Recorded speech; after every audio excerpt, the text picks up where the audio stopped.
All right, welcome to the Young Turks coverage of the Democratic National Convention. We got a great coverage for you guys today. I hope great analysis. The speaker lineup is mixed. I'm gonna give that to you in a second. But first, I want to introduce my co-host, Benjamin Dixon joins us again. I hope everybody's checking out the Benjamin Dixon show. It's fantastic. Ben, let me start by giving folks the rundown. We got Sally Yates today, who was in the Trump administration and spoke out against some. She's not political. I have no idea if she's a Republican or Democrat.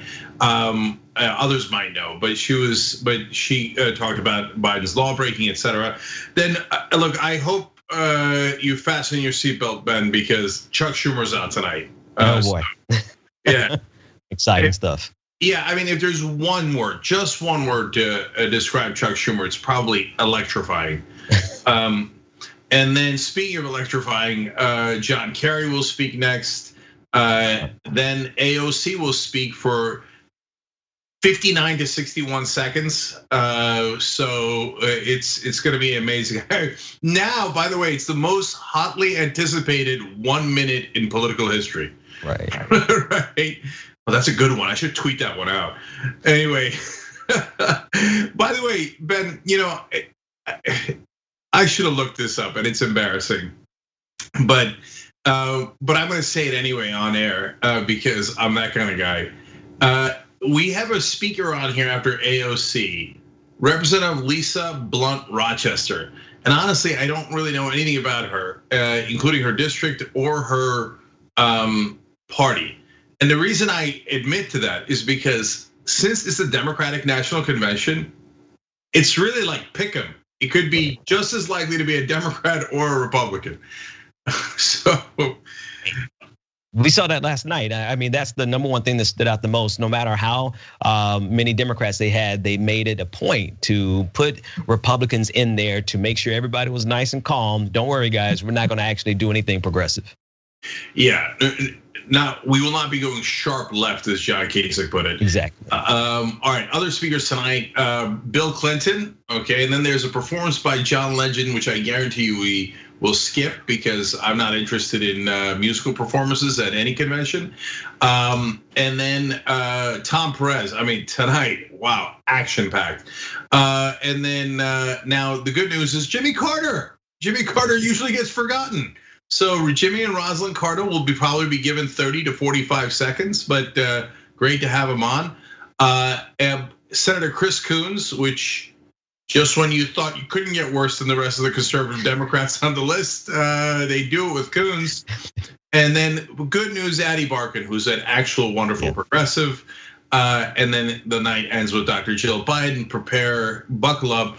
Ben, I know you were on MSNBC last night. I'm not asking you to speak ill of them. I want you to keep going on, so don't say anything. Okay, don't say anything. But I will say that I would be shocked if Maddow and the crew weren't beside themselves with joy, no matter what Dr. Jill Biden said. Okay. I was pleasantly surprised last night to actually hear some decent criticisms of the performances last night, because it was pretty boring, and they made sure to point that out on MSNBC, which was a kind of a shock to me. Yeah. Right, and then they got to Michelle Obama and they lost their minds. Okay, but it was a good speech. It was a good speech. It just, it wasn't a 12 out of 10. It didn't make my heart drop any inches at all.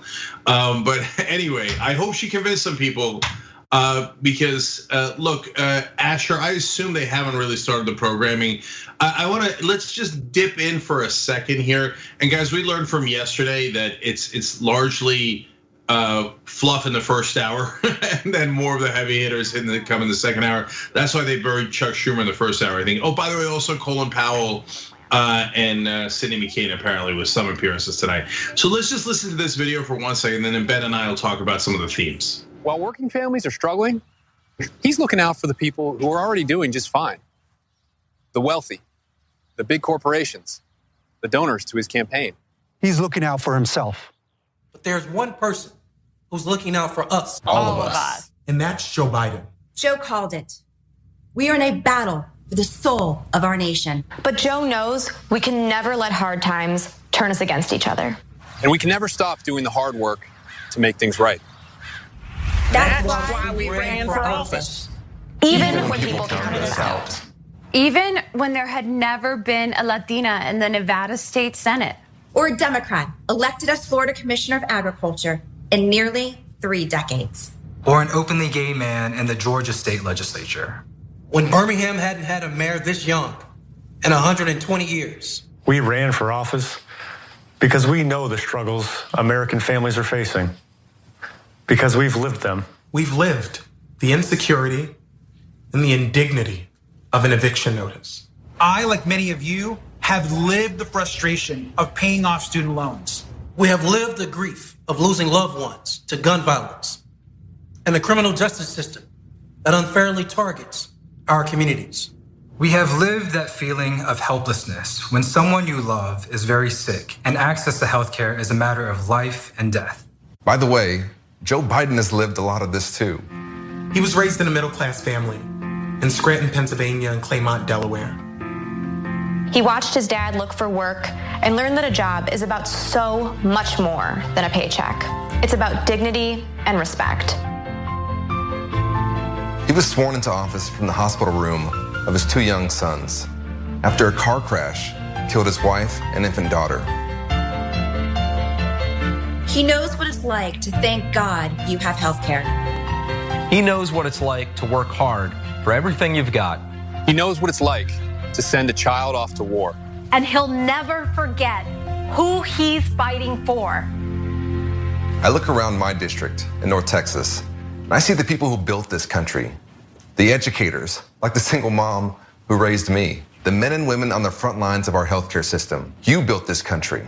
Small business owners, like the ones whose shops and restaurants line the streets of Birmingham, Michigan. Charleston, South Carolina. Of tribal nations. Line the streets of Philadelphia and bring our communities to life. You built this country.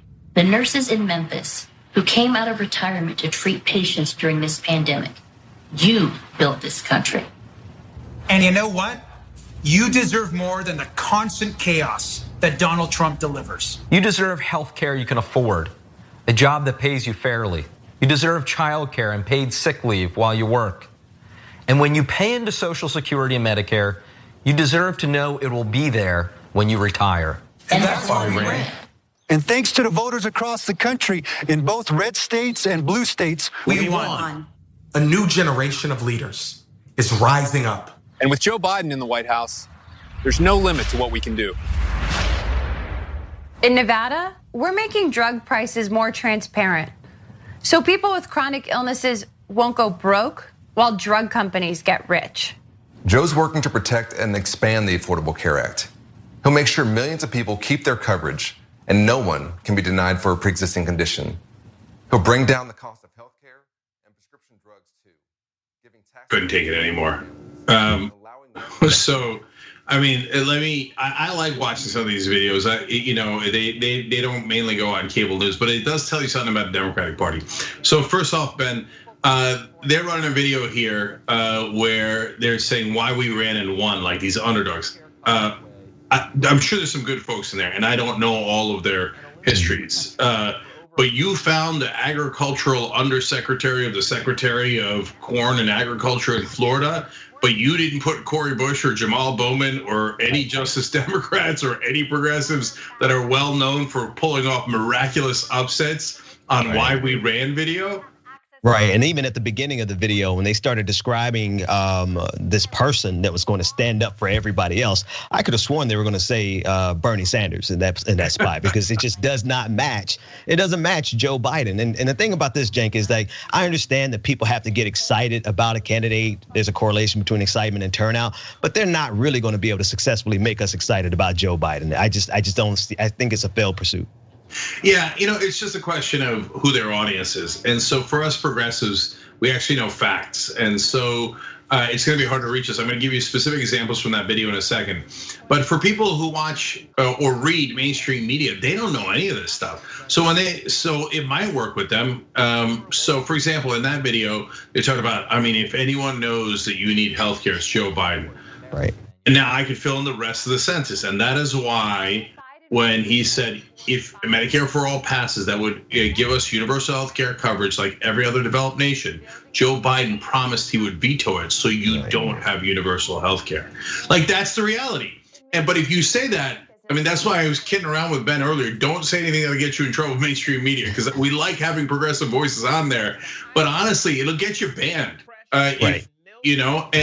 And then later they talked about, oh my God, Joe Biden looking to protect Social Security and Medicare. No, he offered to cut it 6 different times to make Republicans happy. Now, those are facts. They're uncomfortable facts, but they are facts.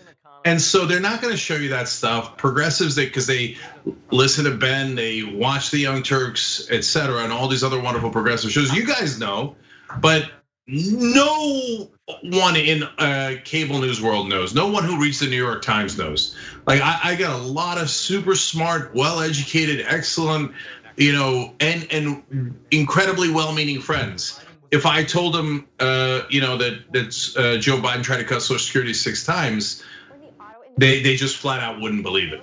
Right. Even their language there, Cenk, if you listen, they were really careful not to say they're careful to say access to healthcare versus ensuring that everyone had healthcare. And I mean, of course, I have access to a Porsche, right? That doesn't mean I can actually afford it. And so they're very particular in their language. They're trying to make sure that they send all the right signals to their specific audience. And I think that's the biggest problem here, is that they do not view the broader progressive community as their target audience, when in reality, they have a better chance. It's a slim chance in hell to actually get us to turn out in great numbers. But I think they have a better chance getting progressives than getting these never Trumpers, because in reality, the GOP is fully drenched in Trumpism. I think they're going to be dedicated to them at a level that won't give us any significant advantage at the polls. Yeah. One last thing about that video. Oh, Stacey Abrams. Let's hear Stacey Abrams. Economic collapse and a reckoning with racial justice and inequality. So our choice is clear: a steady, experienced public servant who can lead us out of this crisis just like he's done before, or a man who only knows how to deny and distract, a leader who cares about our families, or a president who only cares about himself. We know Joe Biden. America, we need Joe Biden. To make your voice heard, text VOTE to 30330. In a democracy, we do not elect saviors.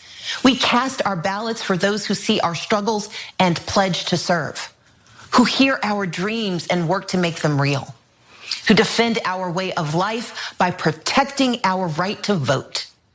Faced with a president of cowardice, Joe Biden is a man of proven courage. He will restore our moral compass by confronting our challenges, not by hiding from them or undermining our elections to keep his job. In a time of voter suppression at home and authoritarians abroad, Joe Biden will be a champion for free and fair elections, for a public health system that keeps us safe, for an economy that we build back better than before, and for accountability and integrity in our system of justice. We stand with Joe Biden because this isn't just about defeating Donald Trump. We are in this to win for America. So let's get it done.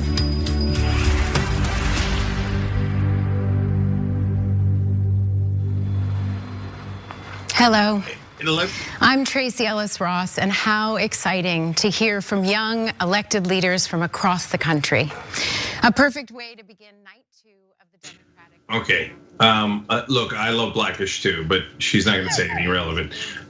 Same with Eva Longoria last night. A couple of fun things before we get to serious commentary about Stacey Abrams' tiny little speech there. One is that I don't know who chose this text 30330. I'm not sure. Is that gee, what a confusing number of He's been struggling with it since the first debate. I mean, I'm sorry, I'm trying my best to not say horrible things about Joe Biden in this campaign, but that 30303 has been a problem since day one. Yeah, what is that?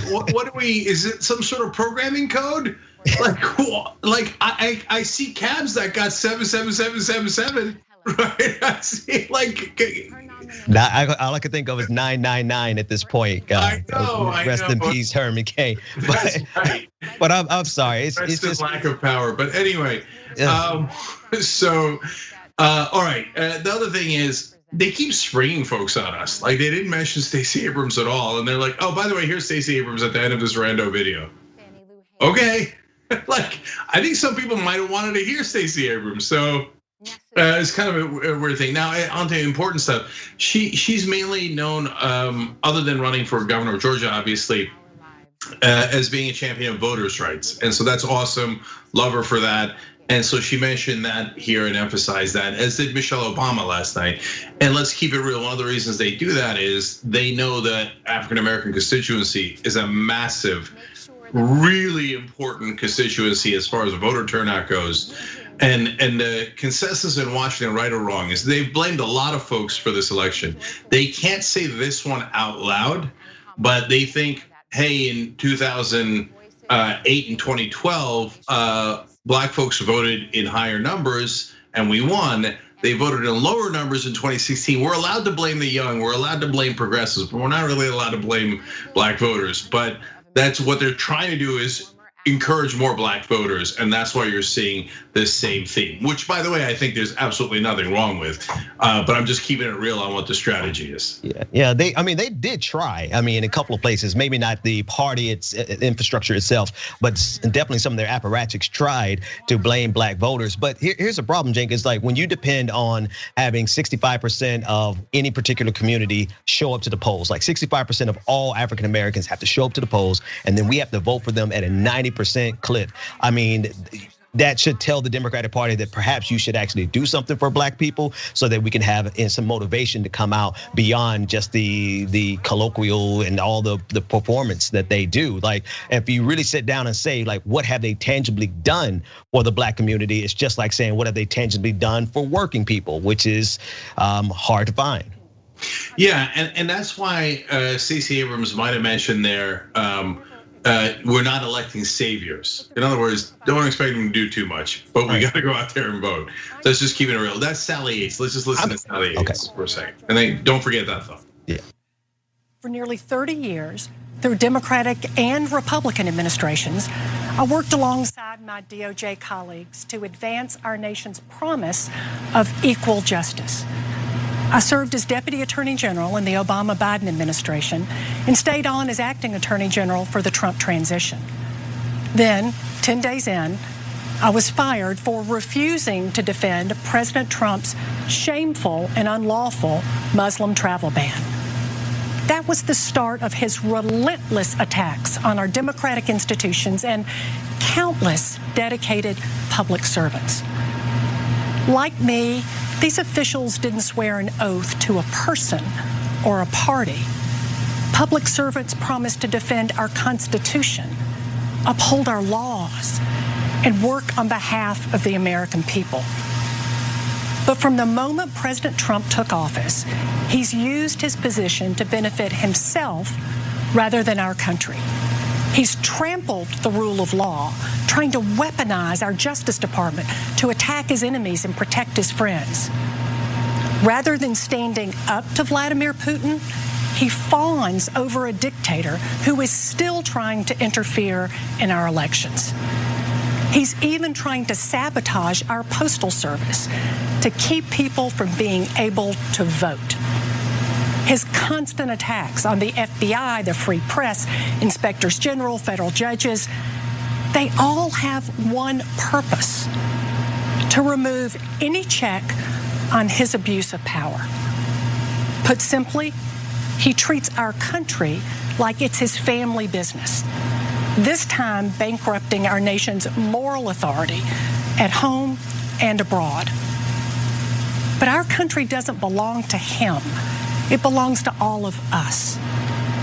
Joe Biden embraces that. He has spent his entire life putting our country first. He has never backed down from a challenge or a bully. He summons the best in us and lives by the values that define us as Americans: service, integrity, courage, compassion, There are countless stories of Joe Biden reaching out to someone in their moment of need. Well, this is our country's moment of need. We need a president who respects our laws and the privilege of public service, who reflects our values and cares about our people. We need a president who will restore the soul of America. We need Joe Biden.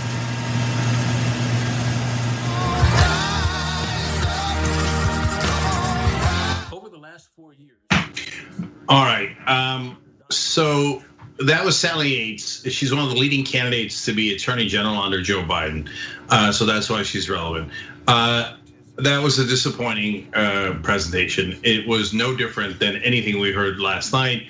They keep going back to the same themes. In fact, there's a good chance that the same speechwriter is helping each one of these speeches, and they keep. And one thing is absolutely for sure: whether they wrote the first, Sally Yates, for example, wrote the first draft, or she edited the draft that the Biden people wrote, there is at a minimum an editor from the Biden administration, Biden team, and which is normal. Everybody does this, okay? That then edits those, and so my guess is they're putting it into like at least a quarter or a third of the speeches to say that he's going to restore the soul of America. Okay, I know that works on some people. It is what it is, but at the same time, it doesn't work on me. It's just fluff. It means absolutely nothing. I wish he talked about what Trump had done wrong. Let's go to the electrifying Chuck Schumer. The Statue of Liberty, the same site that greeted hopeful immigrants like my grandparents, a symbol of freedom and a beacon of hope to the world. Today, Donald Trump has divided our country, diminished our greatness, and demeaned everything that this statue represents. He even hid in a bunker as Americans were tear-gassed and beaten. Millions are jobless. 170,000 Americans have died from COVID. And Donald Trump says it is what it is. President should never say it is what it is. President Lincoln, honoring the great sacrifice at Gettysburg, didn't say it is what it is. President Roosevelt, seeing a third of the nation ill-housed, ill-clad, and ill-nourished, didn't say it is what it is. America, Donald Trump has quit on you.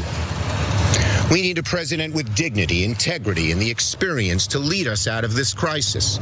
A man with a steady hand and a big heart who will never, ever quit on America. That man is my friend, Joe Biden.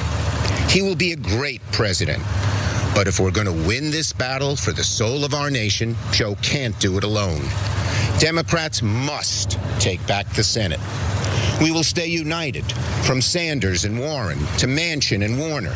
And with our unity, we will bring bold and dramatic change to our country. Let me tell you some of the things we do. With President Biden, Vice President Harris, and a Democratic majority, we will make health care affordable for all. We'll undo the vicious inequality of income and wealth that has plagued America for far too long. And we'll take strong, decisive action to combat climate change and save the planet. We will protect voting rights, fight systemic racism in the criminal justice system and in our economy, and restore a Supreme Court that looks out for people, not corporations. We'll rebuild our infrastructure and make sure every home, from inner city to rural America, has broadband. We will save the post office and once and for all defeat COVID-19, this evil disease. And, beckoned by the lady behind us, we will reform our immigration system so that immigrants yearning to breathe free will at last become American citizens. Together, we can reignite the hope once felt by millions of men and women, huddled masses on creaking ships, who glimpsed this mighty woman with her torch, knowing they could build a better life here in America. And out of this long national nightmare, America will finally awaken to a brighter future and a new day.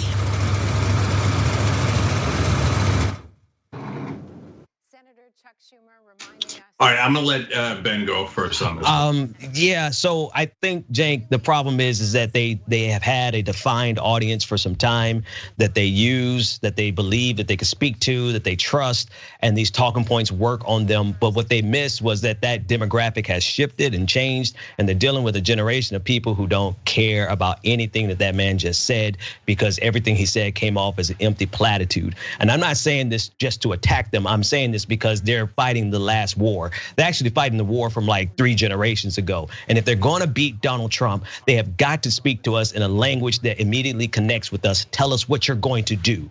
Give us policy solutions about our problems instead of just giving us platitudes. And because they've been able to win elections for the last couple cycles with platitudes, with the exception of 2016, obviously.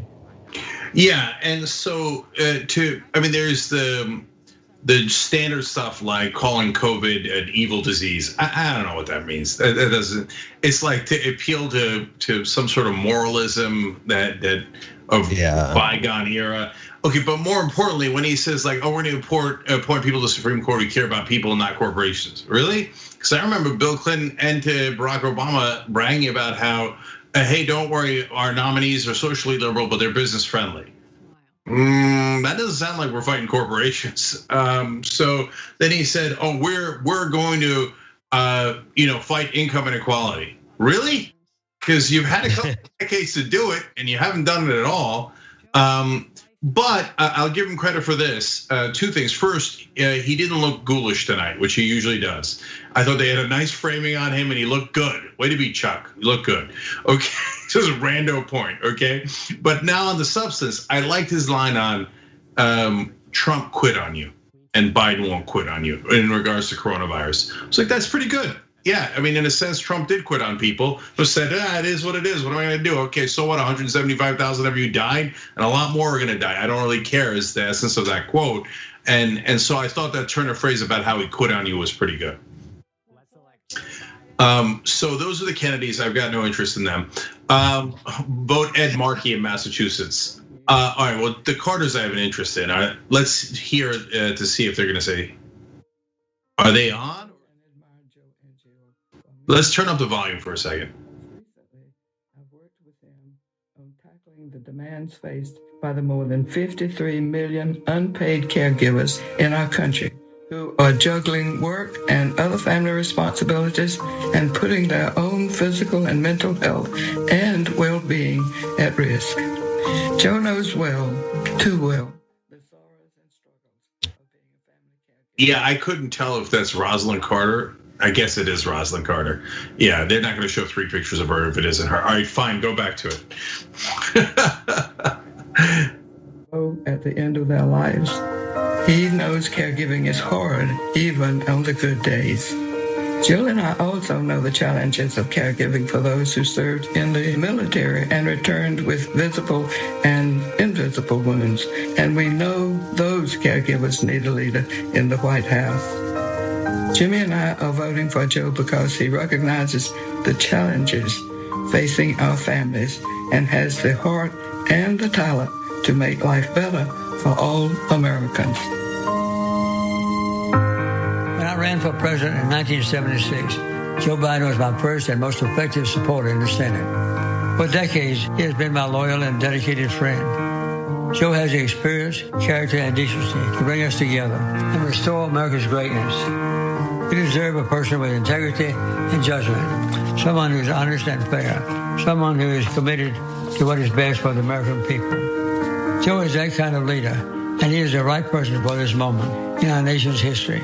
He understands that honesty and dignity are essential traits that determine not only our vision, but our actions. More than ever, that's what we need. During these uncertain times, Joe Biden realizes that many American lives can be saved each day through the use of masks and testing as recommended by our medical experts. Joe Biden must be our next president.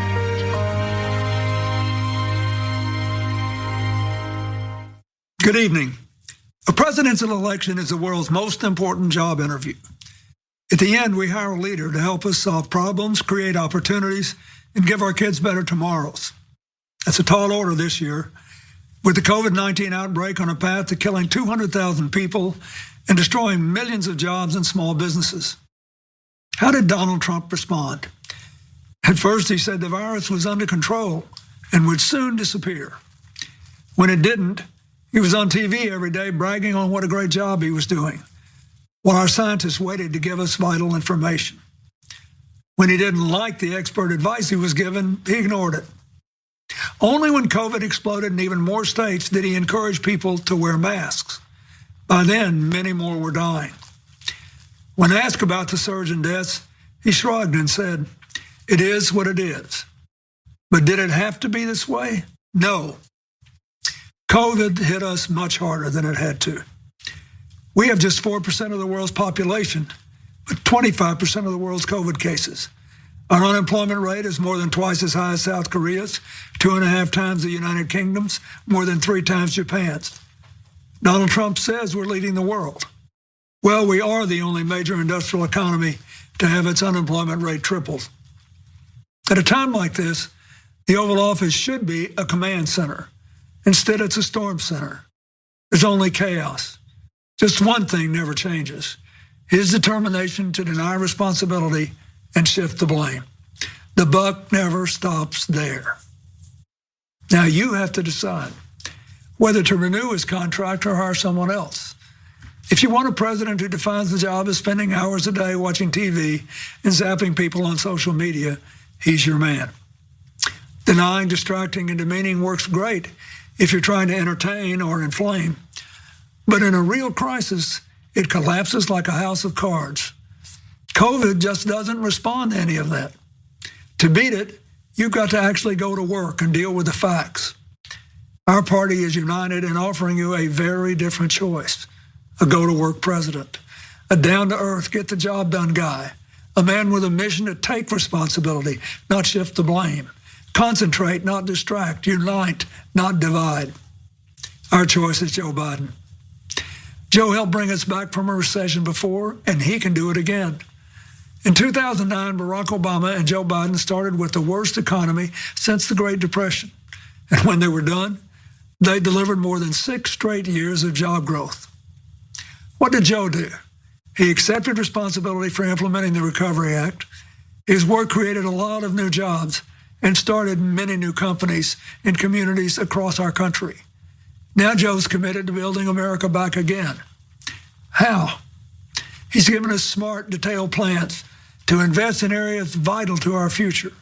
Innovative financing for modern factories and small businesses, good jobs in green energy and conservation to combat climate change, a modern infrastructure that brings small town and rural America the connectivity and investment others take for granted, and a plan to ensure that Black Americans, Latino Americans, Native Americans, women, immigrants, and other communities left behind are full participants in our economy and our society.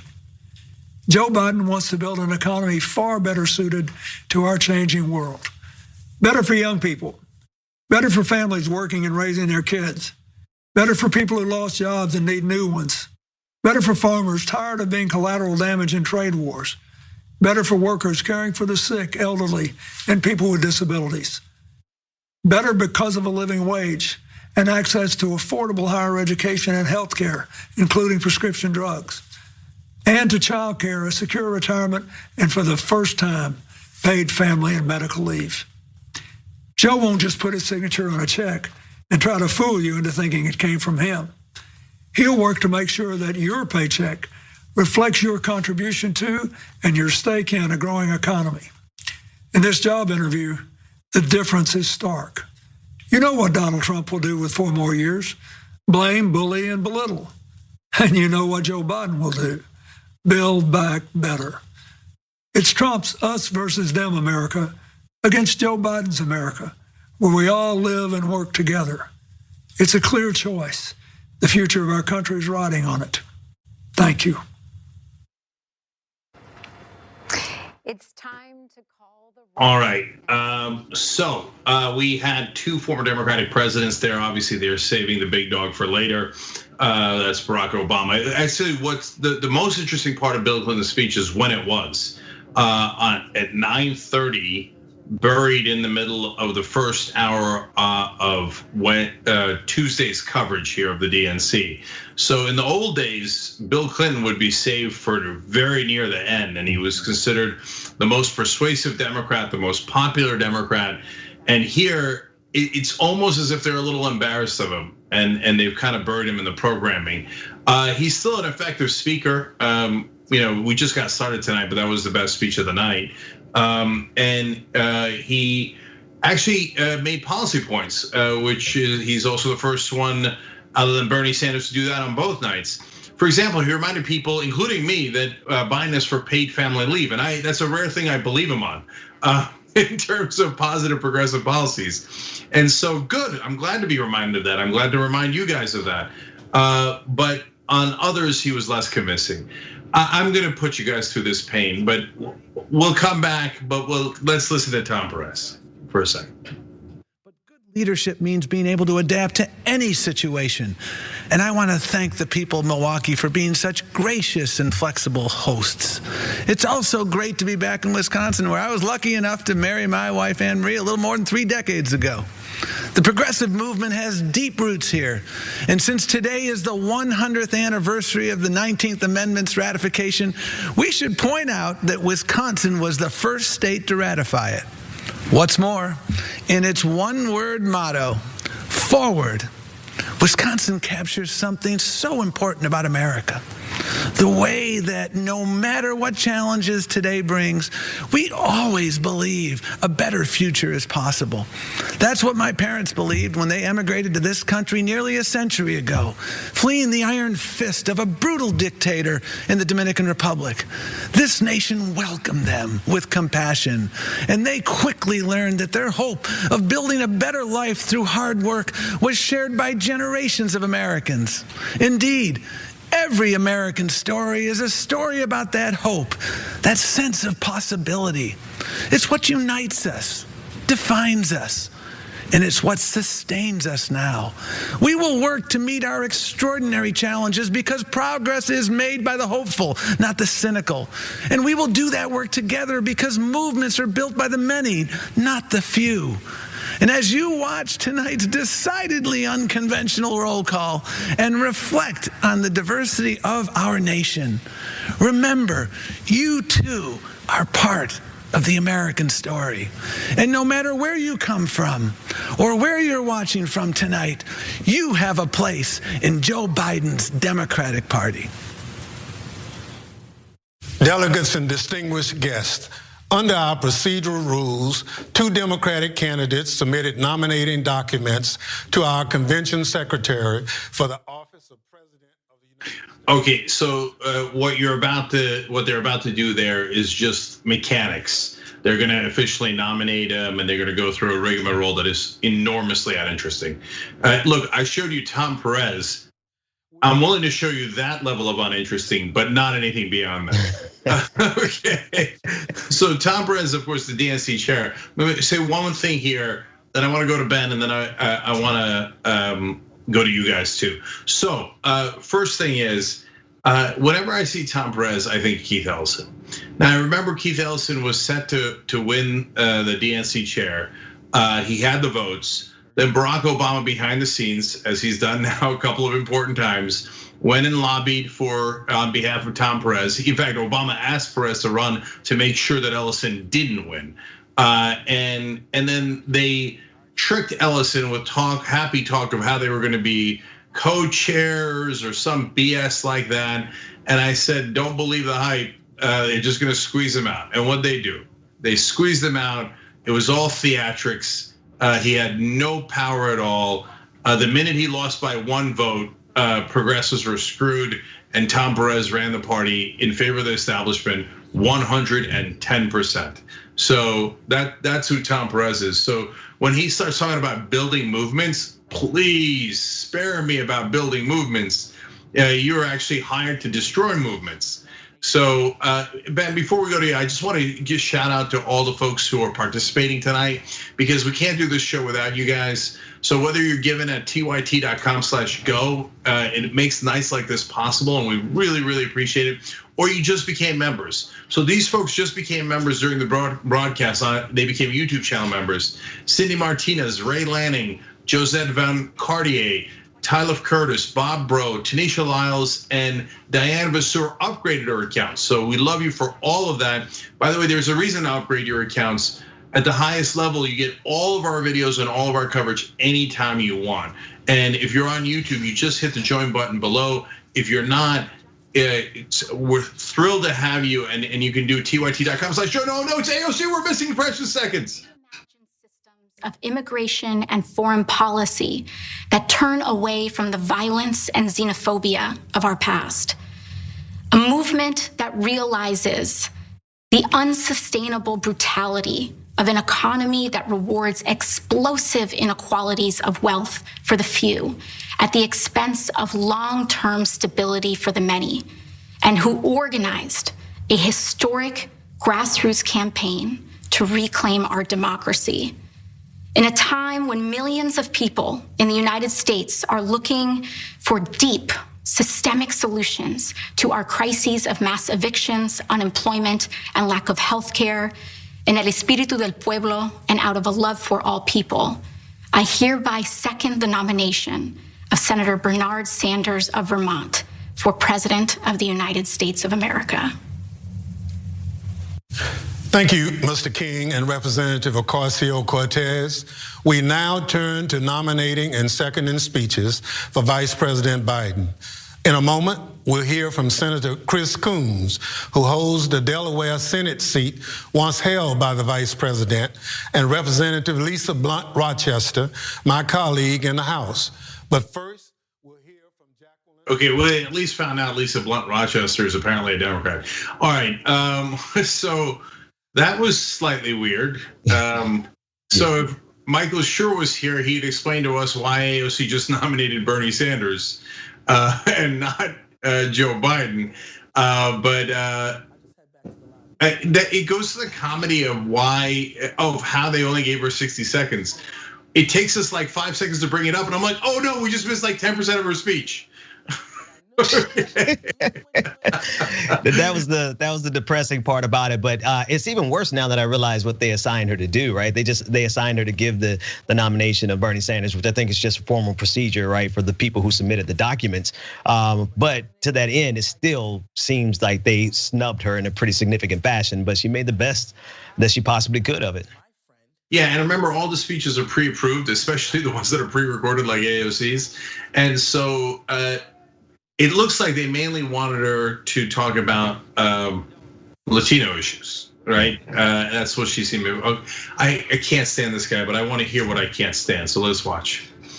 Out in their community, Joe fights for us because he knows our struggles and hopes. He knows the pain of loss and the worries of working parents. And he's always brought that same personal concern he showed for Jacqueline to getting things done as our senator and then as President Obama's vice president.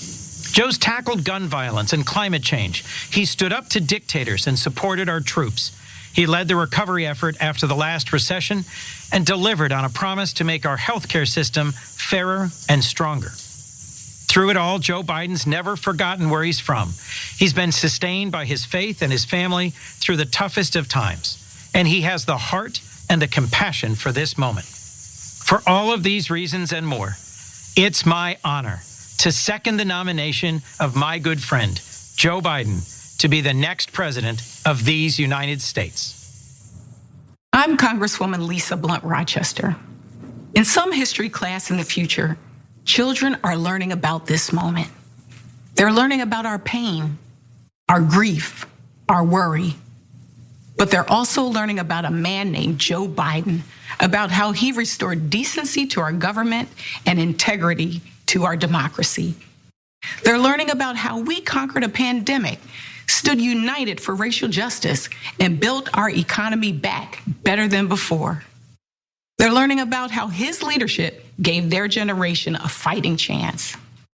They're learning about us too, about the resolve and the unity we showed against the forces of hatred and division, about the work we will do over the next 11 weeks, and about the night when, despite our distance, we came together to nominate Joe Biden for President of the United States, a nomination I'm honored to second. Thank you all. Pursuant to our convention rules, we'll now proceed to a roll call by states on the selection of our party's candidate for the president of the United States. Okay, there it is. The roll call is the least interesting part of generally uninteresting conventions. And I say generally uninteresting because look, did anyone say anything interesting there? Coons and Lisa Blunt Rochester. As I've now comically admitted several times, I don't know Representative Rochester at all, and so I got no beef with her. But Coons and her said absolutely nothing. It's okay. Not everybody has to dazzle, and they have a short period of time. And Coons couldn't dazzle if his life depended on it. He's the senator from Delaware who is one of the most conservative senators in the country. He has a progressive challenger, Jeff Scarane, and you should check out Jess. She's excellent. Coons is not, to say the least. Coons is up for potentially Secretary of State in the Biden administration. So having one of the most conservative Democrats as potentially Secretary of State is not positive. But I was gonna say, probably Susan Rice will take it. But really, what difference does it make? Susan Rice is incredibly conservative. So, by the way, since we've been speaking, Elliot Pleasant, Darla Day, and Brian Doyle also just became YouTube channel members. Love it. Hit the join button below if you want to join them and help support the Young Turks and help make nights like this possible. All right, I have so much more to say, but Ben, jump in on so many of those speakers: Clinton, Schumer, etc. Go ahead. Yeah, so I think the big difference is authenticity, and I think the problem is that they feel like, Tom Perez feels like you can feign like passion. You can't fake that, right? People can see through that, and no matter how much you raise your voice, lower your voice, and do all the inflections, people can see right through Tom Perez versus Bill Clinton.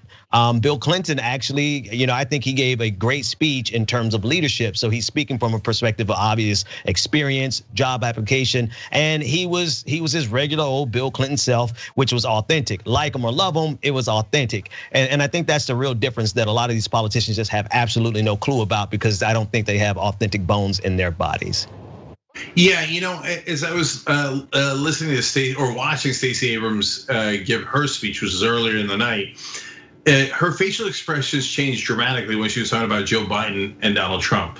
But I believed her. I don't know. Some people might do it on purpose, but when she talked about Joe Biden, she was smiling, big smile. Whenever she talked about Trump, there was this like face would fall and be like, and then there's Donald Trump, the bastard, right? I think one other detail though is that they really, I have a hard time. I don't know if it's possible. And Cenk, I'm sure like even the people who this audience is catered for, this material is catered for, I don't know if they can honestly make people excited like the last speaker tried to speak from the future perspective. There's students who are learning about Joe Biden. I don't think anybody honestly looks at Joe Biden as the savior, like Stacey Abrams mentioned. Like at best, he's gonna have a very effective team to come in and manage COVID-19, which is, in my opinion, a good enough reason to get Donald Trump out of there. But in terms of him coming in and being this dynamic hero figure that history is going to remember, stop. That's not it. Like right there, that's the summary of the whole thing. That's not it. So, and everybody knows it. I'm totally with you, Ben. Don't bother pretending, okay? Nobody thinks Biden's a historic figure, and other than the fact that he's so old, he's historic in terms of age. Again, no disrespect, Bernie's just as old. I'm just saying, okay? And every time I think about Biden being president, I can't believe it. He's such a run-of-the-mill politician, and so look, I happen to think that Donald Trump was the last gasp of the angry white man, and I hope to God I'm right about that. 222. Okay, run out the clock. Let's go. 2.5 months, please, Joe. Let's go, Joe. Right? And I think and I hope that Joe Biden is the last gasp of the establishment. Yeah. We're gonna trot out the most standard Democratic politician you've ever seen, who's really indistinguishable from a Republican. And the establishment's the last guys wheeled in a sense. And then we're gonna see what happens in 2024, because that's gonna be a mess. So we're interesting and strange bedfellows with the mainstream media right now, because both progressives and mainstream media agree that Donald Trump is abhorrent. But let's hope as soon as Biden wins, then we're gonna be at each other's throats, because we're gonna tell them things that are true, and the media is largely going to lie and try to bully us. So the number one gaslighting thing they do is, there's no difference between establishment Democrats and progressives. There's no difference between Biden and progressives. What are you talking about? There's a giant, if there's no difference, great. When are we passing Medicare for all? Right. So I mean, honestly, like not only the mainstream media, but also the Democratic Party. Like, I mean, Donald Trump absolutely has to go. I don't think it's a stretch to say 250,000 people will be dead from COVID-19 alone if Donald Trump is reelected. I don't think that's a stretch. That said, when he's gone, the Democratic Party is going to have a lot of hell to pay. Right? They have a lot to answer for because of the policies that they are not advocating for. More importantly, the direction that they're moving in terms of the Republican Party. Rahm Emanuel's piece in the Wall Street Journal, basically saying they want this to be the home of Biden Republicans. So that means that you're going to give up something, because Republicans never give an inch. Democrats always give a mile. Yeah, no, I'm not interested in building any home for Biden Republicans. That's the only set of people in the country I don't mind being homeless. Anyways, I love the Eric man who wrote in our YouTube super chat saying, "When is Bob Dole speaking?" By the way, Bob Dole, amazingly, still alive. And he could. I mean, if anybody's going to show up at a Democratic convention these days, it could be Bob Dole.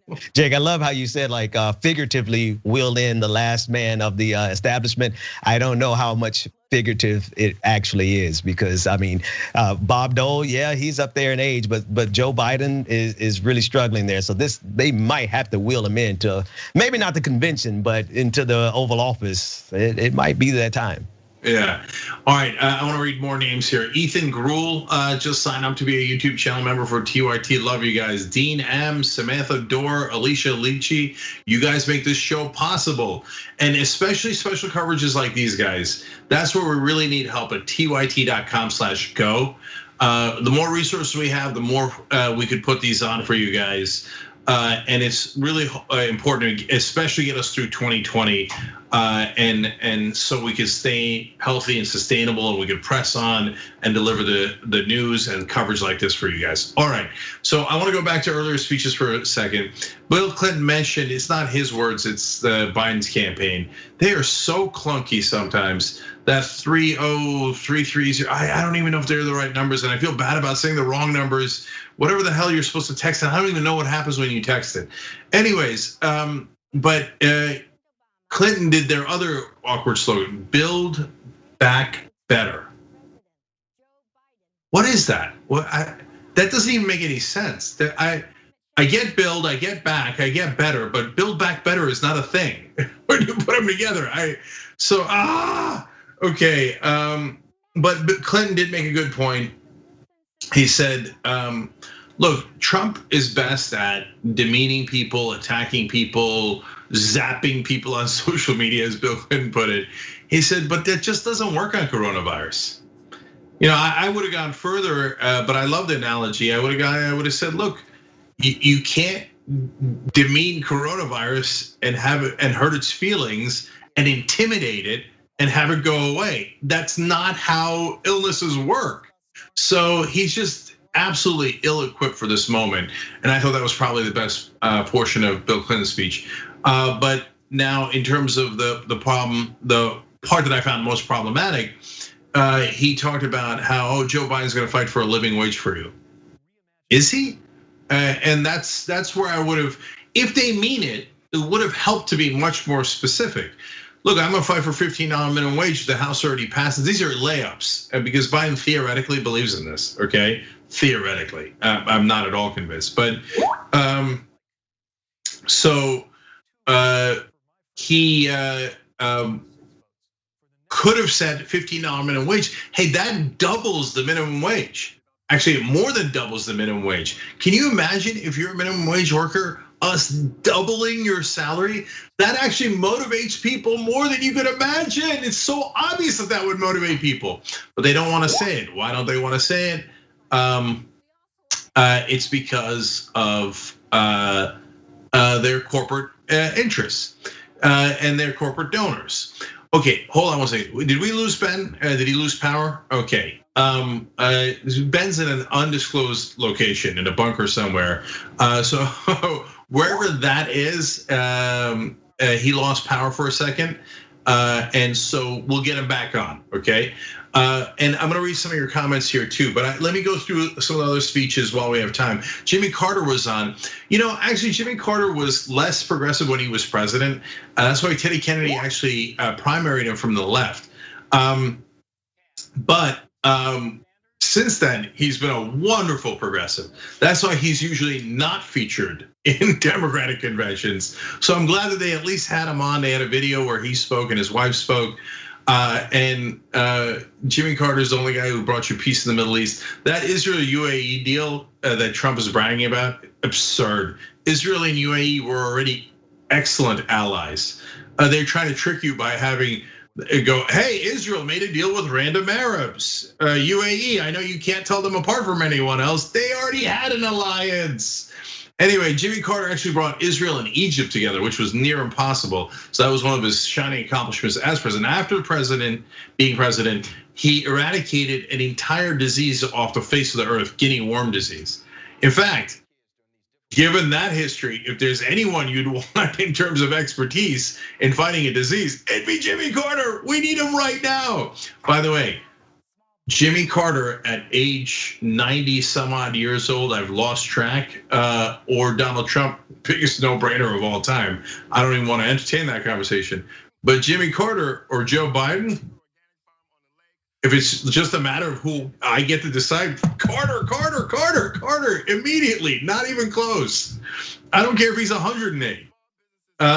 Okay, and Sally Yates was on in the beginning, and unfortunately, she gave a fluffy speech about how, Joe Biden's gonna restore the soul of the country. But you were acting attorney general under Trump for a while until, as she explained, until she was fired for opposing the Muslim ban.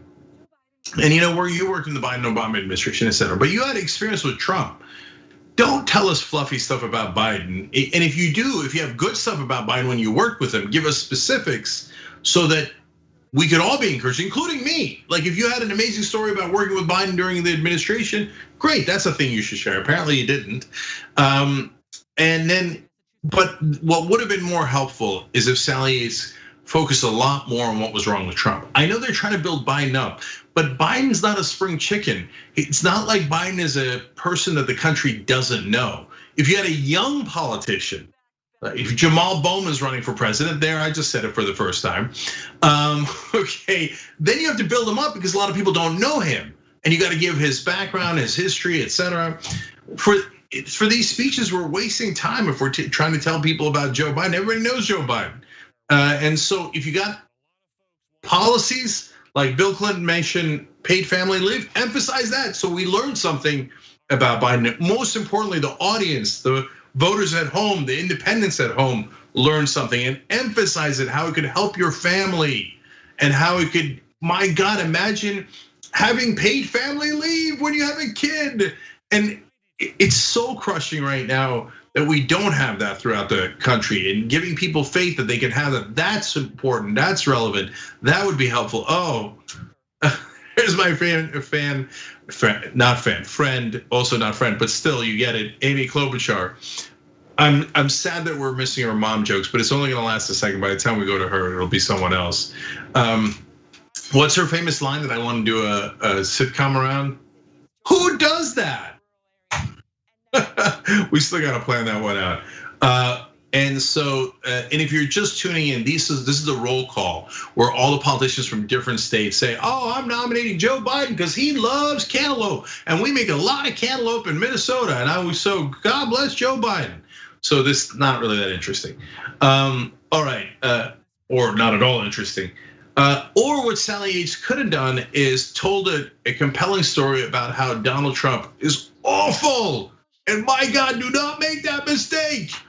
So I want to talk about the rest of this with Ben a little bit. So let me see if I can save it till he comes back on about the difference between Trump and Biden. And but in the meanwhile, I want to read some of your comments.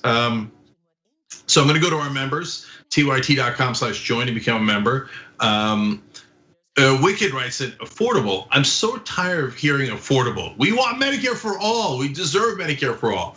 So there's two parts of that, and I'm really glad you wrote in, Wicked. So number one, don't tell me, as Ben mentioned earlier in the show, don't tell me that I have access to healthcare. Yeah, we got access to Ferraris and mansions and yachts. We just don't have the money for it. Then you tell me that it's going to be affordable. Well, that's what every Democrat, including Barack Obama, said, and it ain't affordable. Just give us the goddamn healthcare. That's what every developed country does. They don't let people die. They have universal healthcare. So I'm not interested in that. Progressive Pirate writes, and Jimmy Carter was the last great president. Wow. Someone who likes Bernie Sanders has this comment. Biden is Robert Baratheon.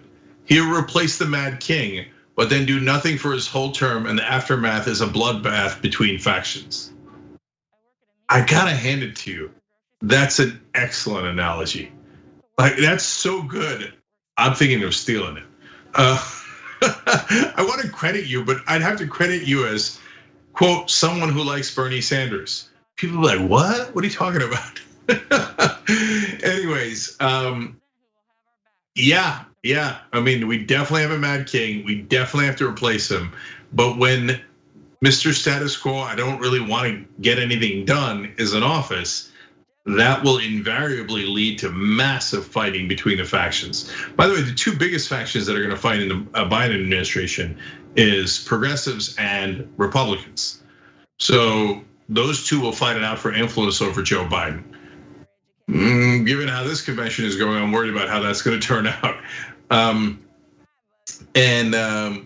Now, let me do one more. J.M. Frazier writes in, honestly, show up to vote for Joe to stop the bleeding, but then get in the streets and drag him and the DNC to the left, whether they like it or not.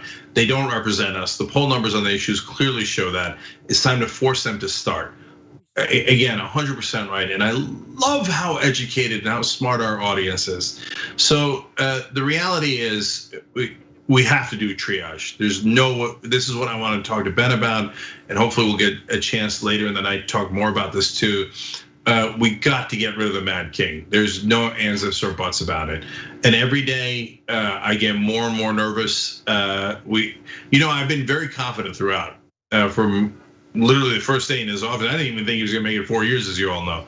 But from the day one to yesterday, I've been super confident that he's gonna get blown out and have a landslide. Thanks for listening to the full episode of The Young Turks. Support our work, listen ad-free, access members-only bonus content, and more by subscribing to Apple Podcasts at apple.co/TYT. I'm your host, Cenk Uygur, and I'll see you soon.